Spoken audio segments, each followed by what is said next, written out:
चाली चाली गेम ने बीते कुछ सालों में अचानक बहुत पॉपुलैरिटी पाई है। इंटरनेट पर यह गेम #चाली से काफ़ी ट्रेंड किया था। दरअसल इस गेम के ज़रिए लोग चार्ली नाम के भूत से कांटेक्ट करते हैं और अपने मन की इच्छा के अनुसार सवाल करते हैं। लेकिन सवाल यह है कि ये गेम आया कहाँ से और ये गेम इतना खतरनाक क्यों है। वास्तव में ये गेम कितना सही और कितना गलत है ये कहना बड़ा मुश्किल है।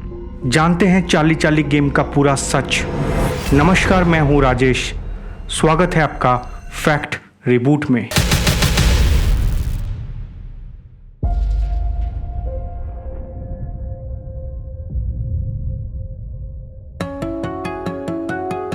बहुत सारे लोग आज भी अपने सवालों का जवाब पाने के लिए आत्माओं से कांटेक्ट करते हैं और इस चाली चाली गेम को खेलने के लिए आपको ज़्यादा कुछ नहीं, कुछ छोटे छोटे स्टेप्स आपको इस्तेमाल में लाने पड़ेंगे। इस गेम को खेलने के लिए सबसे पहले आपको एक सफ़ेद कागज़ चाहिए होगा और उस सफ़ेद कागज़ पर आपको 2 लकीरें खींचनी पड़ेंगी क्रॉस कर 90 डिग्री पर। हर 90 डिग्री पर आपको यस और नो लिखना होगा, यानी कि 2 जगह आपको यस लिखना होगा और 2 जगह नो।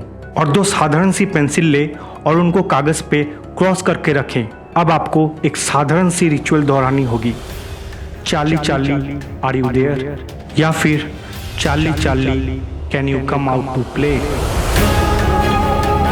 इसके ज़रिए आप चाली की आत्मा से संपर्क कर सकते हैं। कुछ देर इंतज़ार करें और मन में इच्छा रखें कि चाली की आत्मा आपके सवालों का जवाब देने आएगी। इसके बाद आप पाएंगे कि कुछ देर बाद ही पेंसिल में हलचल होने लगती है और वो हाँ या ना की तरफ मुड़ने लगता है। ये गेम जब एक बार शुरू हो जाता है तो आप अपने सवालों का जवाब पाने के लिए इसे खेल सकते हैं। आपको अपने सवालों का जवाब हाँ या ना में ही मिलेगा।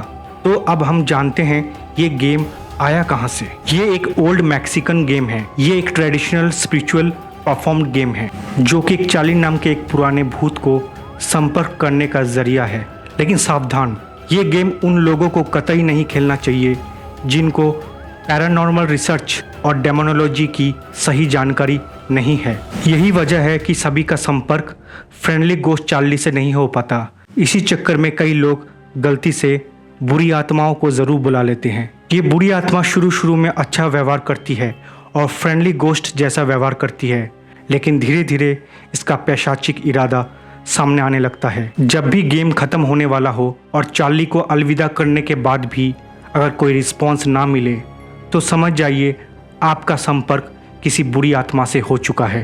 ऐसे में आपको कई तरह की आवाज़ें सुनाई दे सकती है, या फिर किसी रोने की आवाज़, या फिर आप किसी की परछाई भी देख सकते हैं। दोस्तों, अगर आपको इस गेम के बारे में प्रॉपर नॉलेज नहीं है तो इस गेम को आपको कतई नहीं खेलना चाहिए, क्योंकि चार्ली भी कोई फ्रेंडली गोस्ट नहीं है, बल्कि वो एक मोस्ट पावरफुल डेमन है। मेक श्योर चार्ली को गुड बाय कहना ना भूलें, क्योंकि गेम को ख़त्म करना बहुत ज़रूरी है। चाली चाली गेम शुरू होने के बाद जब आपके सवाल जवाब ख़त्म हो जाएं और आप खेल बंद करना चाहें, जैसे अपने चार्ली को बुलाया था उसी तरह अपना टास्क हो जाने के बाद चार्ली को वापस जाने के लिए ज़रूर कहें। इसके लिए आपको बोलना होगा, Charlie Charlie can we stop. ऐसा करने से आपका उस आत्मा से कांटेक्ट को तोड़ता है और आप सेफली गेम को ख़त्म कर सकते हैं। इस गेम को अच्छे से ख़त्म करने की निशानी है पेंसिल का अपने आप हाँ की तरह मुड़ जाना। अगर चार्ली की आत्मा होती है तो वह आसानी से गुड बाय बोलने के बाद चली जाती है। अगर आपका कांटेक्ट किसी बुरी आत्मा से होता है तो वह आसानी से नहीं जाती। ऐसे में आपके साथ कुछ बुरे अनुभव हो सकते हैं, जैसे कि पेंसिल का ना की तरफ मुड़ना। आप बार बार उसको रिक्वेस्ट करते हैं जाने के लिए, लेकिन वो हर बार ना की तरफ ही मुड़ता है। ऐसे में आपके साथ कुछ डरावने अनुभव हो सकते हैं, जैसे कि चीज़ों का अपने आप खिसकना, या कुछ आवाज़ें सुनाई देना, या किसी रोने की आवाज़ सुनाई देना।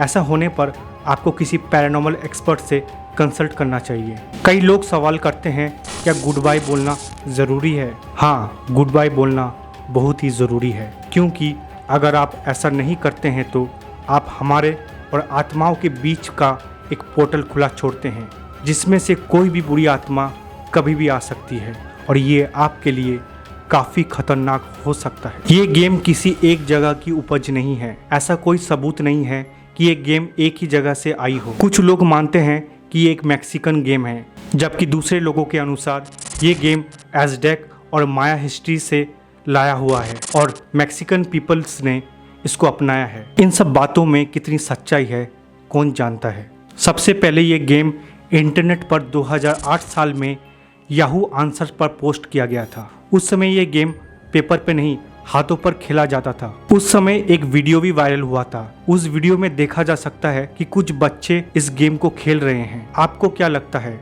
वाकई में ये गेम स्पिरिचुअल वर्ल्ड से हमें कनेक्ट करती है या फिर लोग मनोरंजन के लिए इसे इस्तेमाल करते हैं? सदियों से लोग अपने सवालों का जवाब पाने के लिए स्पिरिचुअल वर्ल्ड से कनेक्ट करते हैं।